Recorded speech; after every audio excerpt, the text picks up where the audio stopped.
Azizan. My name is Nur Aqasha binti Azizan and my metro number is A170311. In this moment, I would like to wish you well, especially during this Ramadan, and stay safe always from the pandemic.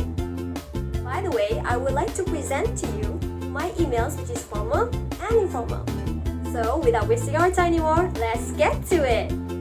Let us look at the first email, which is a formal email. A formal email can be considered as an important e-message which is sent to or received from an authorized organization to indicate an official business. Since the use of professional email is one of the requirements for a good formal email, I use a professional email address for the sender and formally subjected the email as a job application email for a hotel manager position to express the sole purpose of this email. A proper salutation indicated at the beginning of the email can be seen by the person's title, which is Dear Sir or Madam, to show a sign of respect, and this is followed by 4 paragraphs which shall elaborate more on the identity of the sender. Paragraph 1 shows the candidate interest. She is letting her intention well known to the organization that she is wishing to work as a hotel manager. Paragraphs 2 and 3 are conveying a little bit of introduction of candidate's background and her experience in enhancing her skills that could be beneficial to the organization. After prioritizing her main points on the above paragraphs, she cut short her email briefly and directly by sending her contact information and email address as a way for them to contact her for any future interviews, and not forgetting to include a few attachments of hers. Lastly, a proper form of closing such as sincerely is used to end the formal email followed by the candidate's signature. Do not forget to double check the email, especially on the content, on the spelling and grammar before sending the email to the recipient. Next, informal email brings a lighter feeling to the recipient and usually sent to someone you have connection with. Since this is an informal email, I decided to write a best friend birthday wish as the subject to express the deep bond between the sender and the recipient in a very friendly manner. Since I started the greeting with a common salutation, which is Dear Tasha, I want to show the acknowledgement that the recipient is someone dear to me and continue with casualness of asking her well-being as a sign of concern. Aside from that, I also included a little bit of a light-hearted joke, such as a cute teasing of sending her a gift for her birthday and reminding her to rest well. It is particularly important to balance the politeness, the jokes, and any informal comments together to avoid any hard feelings happening in the future. Since this is a close relationship, I choose to close the email with a sincere confession, which is "Miss you always," followed by the signature of the sender. And finally, I am checking through the emails again just to make sure I followed the etiquette of a good email while focusing on the content of the email, the language, the spelling, the grammar, and the vocabulary. If satisfied, the email is ready to be sent. Now that is all from me. I hope you enjoyed it. Thank you! Hi, my name is Saminah binti Khuzaimah, matrix number A169334. I will be presenting my formal and informal emails and comparing them in terms of language, format, style, and purposes. First of all, a formal and informal email are different in terms of language. When writing a formal email, the language used is often direct and professional, hence only standard English terms are used. Short forms and slangs are mostly avoided. In contrast, informal emails are written in an informal language where the use of colloquialisms, contractions, and abbreviations are allowed. For example, in my informal email, I've written "by the way" as BTW, "you will" as "you'll," "it is" as "it's." Furthermore, I've also used imperative phrases such as "promise me" and "don't" in my informal email. However, this kind of language forms can't be used in formal emails. The next difference can be seen in terms of the format. Formal emails follow a very strict format, where the author should include a proper salutation at the beginning and close it with a signature. Whereas in informal emails, no specific pattern is required. For example, I've started my formal email by addressing the receiver as Dear Miss Farah, while in the informal one, I've simply begun the email by saying, "Hey Farah." Moreover, in my informal email, I've signed off rather casually by saying the phrase lots of love as opposed to the phrase yours sincerely that I've used in my formal email. Formal and informal emails also differ in style. When writing a formal email, complex sentences and paragraphs are used. To convey a professional and respectful demeanor, a formal tone of voice is used.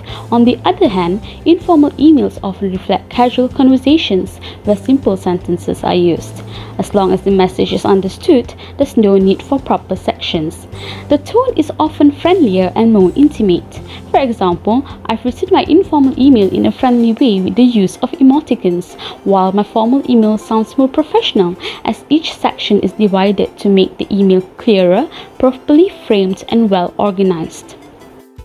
Lastly, both emails convey different kinds of messages. Formal email is often used in academic and business settings, usually for professional purposes. Informal emails, however, are written for personal purposes and casual communication. For instance, the formal email that I have written is for the purpose of applying for a job position, while the informal one is written to a friend who is studying overseas. Hi. Okay, my name is Nur Amalina and my metric number is A169315. Now I'm going to present my email. Let's start. Now let's look at the email. First, we will look at the formal email. This formal email, I will send it to one of my lecturer regarding my midterm exam. So, I put the title, the content of my email into the subject. A brief explanation of what the content might be. Then put the greetings with her full title, and don't forget the comma. It shows good grammar. Then I divide the content of my email into 3 paragraphs. Each paragraph shows different intention of my email. At the end of my email, I put regards and my full name. Because it was a formal email to a lecturer of mine, I didn't want to give her bad impression of me. Next, let's look at the informal email. In this informal email, I sent it to a friend, so I didn't bother to put the subject because it was not that important and I know she wouldn't read it. I didn't even bother to put the greetings. In this informal email, I didn't even divide it into a few paragraphs because it was brief. If you notice, I also put the date, time and venue of an event in one paragraph because I knew that she will understand and she will read it. And I end the informal email with XOXO, which means hug and kisses, with my short name. Hello, my name is Mahamad Imran, metric number A171724, and now I'll be presenting my part of the informal and formal email. To formally begin, we'll be looking at the design and structure of the two emails. As you can see, in the formal email, it is constructed in a way that is designed to convey information in an orderly manner. In contrast, an informal email can construct in almost any way. My formal email showcases the person I will email and also the email I am using. And the most imperative part of an email is the subject. It is ideal to create a direct and clear subject for a formal email in order to ensure the importance and the understanding of the content of the email. For example, in my formal email, it is in regards to an update to a project. This is not entirely true for an informal email, since it is usually written in a more casual way, if it is written at all. In my informal email, I wrote an inside joke that would only be understood by the people involved. This is continued by a casual greeting towards the recipient compared to the professional and the mandatory greeting in the formal email. Continuing with the body of the email, a formal email oftentimes requires the sender to provide information that are beneficial for the intention of the email. This is usually structured in the form of paragraph, with each paragraph meticulously designed for specific information. Comparatively, the body of an informal email will be more dependent on the writer and how they choose to construct it. It can also be seen that the informal email type of writing is more expressive of the person, such as using slangs and also modern lingo. This is understandably different in the formal email since it is written concisely. Finally, the end of the formal email is equally important. It acts as the reminder to the recipient of who you are, your contact information, and any other information. In my formal email, I opted to write sincerely with all of my information that is needed. On the other hand, my informal email is "see you soon" in a German translation that coincides with the context of the email with just my short name at the end. Hello, my name is Kathleen and in this section of the video, I will be presenting my samples on both informal and formal emails.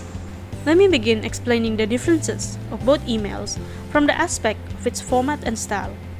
The formal email, we can see that it uses a professional email address which combines the real user's name and numbers that may be their date of birth, while the informal email uses a rather unique nickname as its address.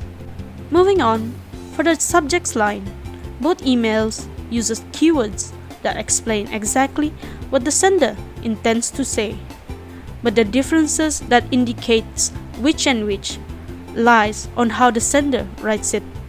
For example, the formal email uses proper English, while the informal uses a rather mixed type of English, or what Malaysian would refer it to as Manglish. In terms of style, both emails do contain a greeting and closing, but when comparing them, the formal email uses a proper salutation that includes the receiver's title.